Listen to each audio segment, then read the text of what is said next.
Assalamualaikum warahmatullahi wabarakatuh. Perkenalkan, saya Siti Puryandani dari STIE Bank BPD Jateng, Semarang. Pada saat ini kita melihat bahwa peran perguruan tinggi sangat dipertanyakan oleh seluruh lapisan masyarakat. Kenapa demikian? Karena ada satu kondisi di luar perkiraan kita semua yang kami yakin bahwa semuanya paham dengan era pandemi oleh COVID-19 atau COVID-19. Kenapa peran perguruan tinggi dipertanyakan? Karena perguruan tinggi selama ini sebagai salah satu agen of development, sebagai salah satu pilar sumber daya di masa yang akan datang, melakukan fungsinya melalui konsep Tridharma, pendidikan, pengajaran, penelitian, publikasi, juga pengabdian pada masyarakat. Nah, ada apa dengan pandemi sehingga peran perguruan tinggi dipertanyakan? Yang pertama adalah kaitannya dengan fungsi-fungsi di dalam 3 pilar tadi, apakah mampu terus berjalan dengan adanya pandemi? Yang kedua adalah perubahan-perubahan perilaku baru terkait dengan pandemi yang memungkinkan isu-isu, salah satunya adalah university is dead atau universitas-universitas itu akan mati. Dan yang ketiga yang jauh lebih penting adalah apakah perguruan tinggi mampu berperan dalam mengatasi pandemi ini atau berkontribusi pada penanggulangan pencegahan dari pandemi yang sekarang sedang berlangsung. Nah, dari situlah kemudian kita berpikir, sebetulnya konsep apa yang bisa dikedepankan? Tentunya adalah konsep yang terkait dengan social responsibility atau tanggung jawab sosial. Perguruan tinggi sebagai agen perubahan juga memiliki tanggung jawab sosial yang kemudian diimplementasikan melalui pola-pola Tridharma. Salah satunya adalah pola pada pengabdian kepada masyarakat. Selain itu, di pola yang lain tentu saja juga perlu untuk dilakukan redefinisi atau definisi ulang. Di sini kita akan melihat dan memastikan bagaimana peran yang sesungguhnya melalui 3 pilar tadi.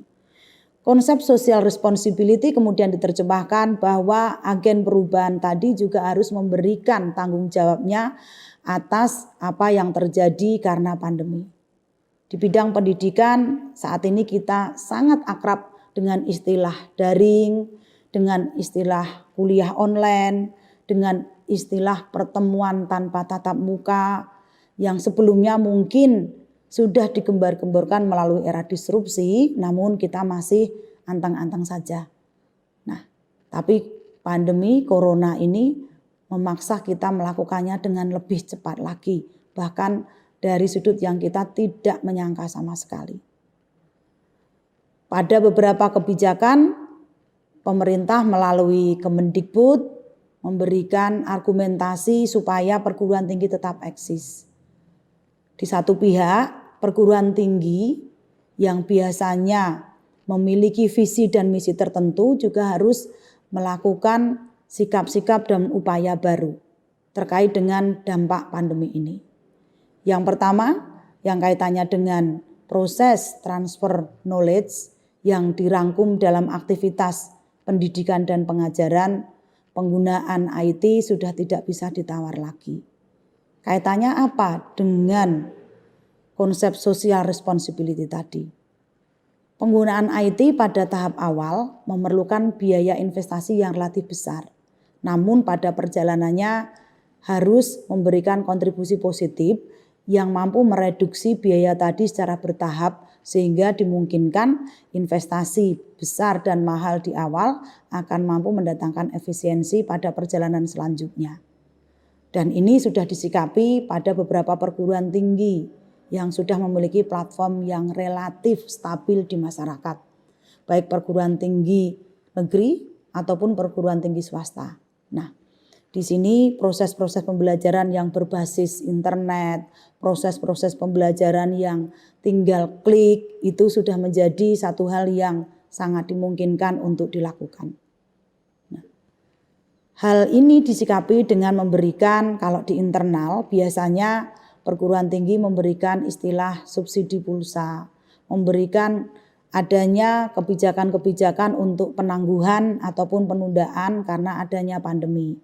Melihat situasi yang membuat mahasiswa, terutama adalah orang tuanya, tidak memiliki daya bayar yang relatif signifikan. Nah, pada satu sisi yang lain, kita juga melihat keadaan-keadaan ini memaksa perilaku yang berubah. Sehingga kegiatan-kegiatan yang mengarah pada aktivitas berbasis online tadi juga perlu dilakukan pengendalian secara baik. Kuliah online dan offline tidak memiliki perbedaan yang signifikan. Semua memerlukan persiapan dari dua belah pihak. Itu yang harus dipahami, sehingga perilaku online seharusnya juga linear dengan perilaku offline. Makin bisa efisien dalam hal waktu, juga kemudian memiliki kemampuan untuk mengekstrak sesuatu yang baru karena adanya pandemi ini.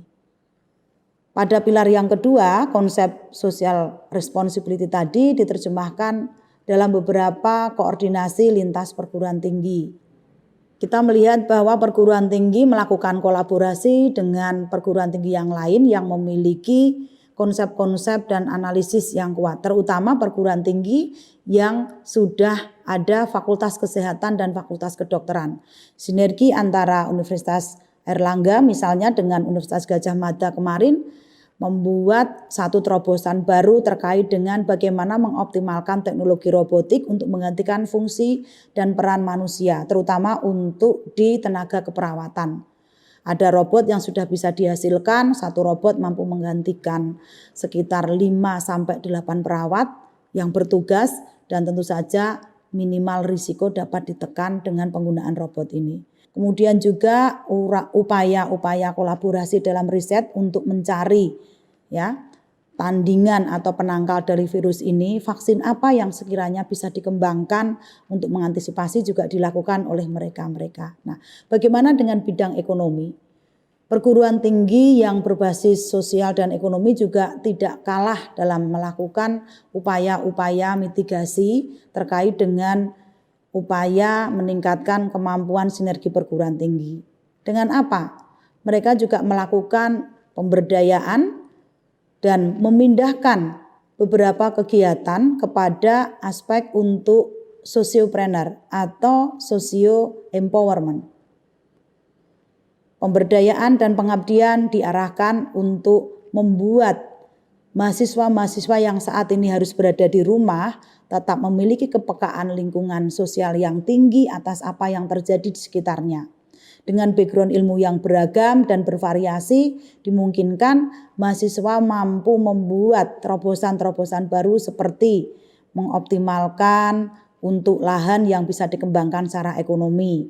Rekan-rekan yang di bidang pertanian, kita lihat yang terakhir ini tren adalah bagaimana mempertahankan gizi dan ekonomi rumah tangga dengan adanya penanaman kangkung dan membuat kolam-kolam yang di lahan sempit untuk memenuhi gizi dengan beternak lele. Atau yang lainnya lagi, mereka yang berada di dunia IT memiliki kemampuan untuk mengembangkan konsep-konsep jejaring sosial. Salah satunya adalah mengoptimalkan fungsi media sosial, membuat satu yang namanya platform-platform untuk meningkatkan bagaimana produk-produk dari daerahnya bisa dikenal oleh secara luas. Dengan cara apa? Mengoptimalkan media sosial melalui yang paling sederhana, kita lihat bagaimana hilir mudiknya di Instagram untuk yang berplatform bisnis, kemudian di WhatsApp, kemudian di Facebook, dan semuanya dapat dilakukan dengan mudah untuk meningkatkan kemampuan mahasiswa di bidang IT dan sekaligus berkolaborasi dengan lingkungan sekitar. Proses promosi bisa dilakukan dengan mudah, branding juga dilakukan dengan relatif cepat karena makin familiar dengan teknologi IT tadi. Nah, Secara umum pemberdayaan harus dilakukan, yang dimana perguruan tinggi dengan berbagai variasi background tadi akan dapat berkontribusi secara signifikan. Dalam hal ini, khusus untuk perguruan tinggi yang berbasis ekonomi dan ilmu sosial dapat membantu pemberdayaan, dalam hal ini memberikan pemahaman-pemahaman dan juga sharing terkait dengan bagaimana mengatasi kondisi ekonomi di musim pandemi ini pada usaha kecil dan skala mikro yang dekat dengan kondisi mahasiswa di daerahnya masing-masing. Semua hal baik tadi adalah upaya-upaya dari peran perguruan tinggi untuk berkontribusi dalam menghadapi pandemi. Ada beberapa hal yang perlu kita pertimbangkan. Yang pertama adalah memastikan bahwa proses transfer knowledge melalui pendidikan dan pengajaran yang bergeser pada online tetap berada dalam koridor mutu yang bisa menjamin proses transfer knowledge tadi mencapai visi dan misi yang sudah dicanangkan.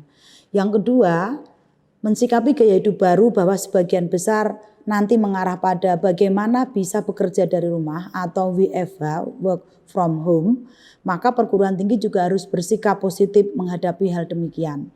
Menyiapkan bagaimana pola-pola pendidikan dan pengajaran yang mengarah pada penguasaan teknologi sehingga dimungkinkan semua bisa dihandle dari rumah. Berikutnya lagi adalah antisipasi di bidang sosial dan ekonomi.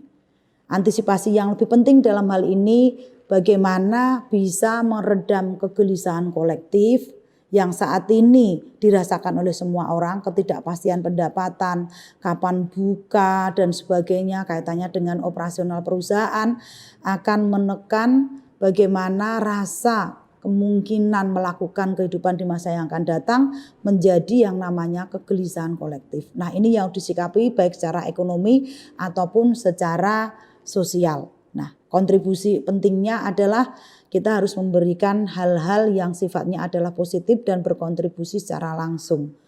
Berikutnya, kampus sebagai agen perubahan harus tetap melahirkan tidak hanya entrepreneur, tapi juga sociopreneur. Ini yang sangat dimungkinkan akan membuat pandemi ini berjalan dengan era new normal, tetapi masih dalam koridor ekonomi yang menjauhkan kita dari garis bawah batas kemiskinan. Hal lain lagi, kita berharap semuanya mematuhi protokol kesehatan sehingga apa yang dicanangkan oleh pihak pemerintah akan menjadi pendorong energi positif bagi seluruh elemen tanpa terkecuali adalah perguruan tinggi untuk berkontribusi secara real dalam dunia kehidupan bermasyarakat. Terima kasih. Wassalamualaikum warahmatullahi wabarakatuh.